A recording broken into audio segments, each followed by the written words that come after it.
Chapter 1. Nutrition in Plants. Lesson Preview. Modes of nutrition in plants. Autotrophic nutrition. Photosynthesis. Cactus plants. Photosynthesis in plants having colored leaves. Algae. Heterotrophic nutrition. Parasitic plants. Insectivorous plants. Saprophytic plants. Symbiotic plants. Restoring of nutrients in the soil. We have already learnt in the previous class that all living things need food for growth, repairing damaged tissues, getting energy for life processes in the body. We have also learnt that various components of our food are carbohydrates, fats, proteins, vitamins, minerals, roughage, and water. These components of food are called nutrients.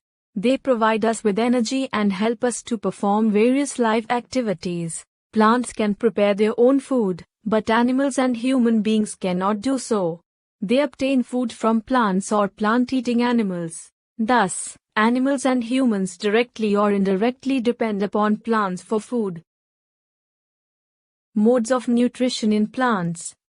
The process of taking in food by an organism and its utilization by the body is called nutrition. All living organisms need energy to perform various activities. They get this energy from food. The food which they eat is broken down into simpler substances to get energy. The mode of nutrition in all living organisms can be divided into two categories, based on their food habits. Autotrophic nutrition. Heterotrophic nutrition. Autotrophic nutrition. The mode of nutrition in which organisms make their own food from simple non-living substances is called autotrophic nutrition. Auto equals self, and trophy equals nourishment. We have already studied that green plants make their own food through a process called photosynthesis. Hence, green plants are called autotrophs. Have you wondered which parts of the plant are involved in making the food? From where do they get the raw materials, or how is the food transported to various parts of the plant? Let us find the answers of these questions. Photosynthesis. Leaves are the food factories of a plant. They prepare their own food, so it is necessary for the raw materials to reach there. They make food from carbon dioxide and water in the presence of chlorophyll, a green pigment, and sunlight. This process is called photosynthesis. Photo equals light, synthesis equals to combine. We can write the reaction as 6CO2, carbon dioxide, plus 6H2O, water, sunlight, chlorophyll, C6H12O6, glucose, plus 6O2, oxygen. The following four things are required for photosynthesis.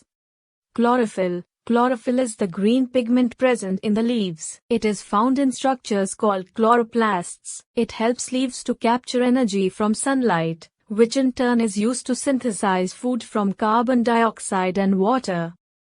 Sunlight. Light energy is absorbed by chlorophyll. Carbon dioxide. Leaves absorb carbon dioxide from air through tiny pores present on their surface called stomata. They are surrounded by guard cells, which regulate the opening and closing of stomata. Water. Water and minerals from the soil are absorbed by the roots and transported to the leaves. This transportation takes place through pipe-like vessels, called xylem, present in roots, stems, branches, and leaves. During photosynthesis, solar energy is converted into chemical energy. This shows that sun is the ultimate source of energy for all living organisms. Oxygen is a byproduct of photosynthesis, which is essential for the survival of all living organisms. Plants store their food in the form of starch, carbohydrate, leaf, stomata, chloroplast, stoma, guard cells, light energy, carbon dioxide, oxygen, water from the soil, chlorophyll, present in leaf. Cactus plants. The desert plants like cacti have spines instead of leaves. Spines help the plant to reduce loss of water by transpiration. Cacti have green stems which carry out photosynthesis. Photosynthesis also takes place in green branches. Activity: take 2 potted plants with green leaves. Keep one plant in the sun and the other in a dark room. Perform the iodine test with the leaves of both plants after 48 hours. Now keep both the potted plants in sunlight. Repeat the iodine test after 3-4 days. Note down your observations. What do you conclude? Photosynthesis in plants having colored leaves. You must have seen plants with colored leaves, such as croton plants. These plants also contain chlorophyll. However, the amount of red, brown or yellow pigment present in these leaves masks the green color. Photosynthesis also takes place in these colored leaves. Algae. Have you seen green patches on the surface of ponds or lakes? These are due to the growth of plants called algae. They are green in color as they contain chlorophyll. They can also manufacture their own food through photosynthesis. Synthesis of nutrients other than carbohydrates by plants. As we have seen, plants produce carbohydrates which are made up of carbon, hydrogen, and oxygen. They are used for the synthesis of proteins and fats. For the synthesis of proteins, plants also require nitrogen. From where do they get this nitrogen? Although nitrogen is present in air up to about 78%, plants cannot use this free nitrogen. There are some free-living nitrogen-fixing bacteria called rhizobium in the soil and in root nodules in plants which convert this free nitrogen into a form which can be used by the plants. Plants absorb this soluble form along with water through their roots. Farmers also add nitrogen-rich fertilizers to the soil. Plants are then able to synthesize other components of food like fats and proteins. Heterotrophic nutrition. The mode of nutrition in organisms that cannot make their own food and depend upon others, plants or plant-eating animals, is called heterotrophic nutrition. Heteros equals others. Animals including humans who depend on plants for their food are called heterotrophs. Heterotrophic plants are of 4 types. 1. Parasitic plants. 2. Insectivorous plants. 3. Saprophytic plants. 4. Symbiotic plants. Parasitic plants. Plants which live on other plants and obtain their food from them are called parasitic plants. The organism from which a parasite derives its food is called a host. Examples: Cuscuta, amarbel, does not have chlorophyll. It has yellow tubular structures which wrap around the stem and branches of a tree. It takes ready-made food from the tree on which it climbs.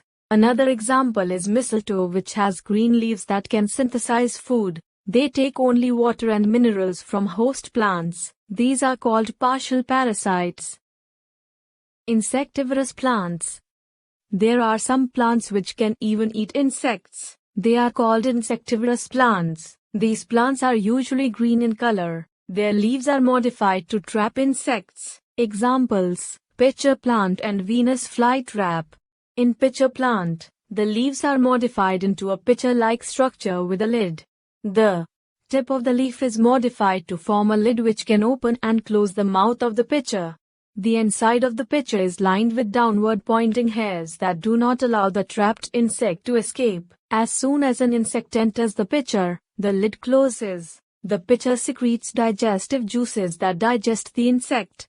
Though the pitcher plant is green, it feeds on insects. This is because the pitcher plants grow in areas where the soil is deficient in nitrogen.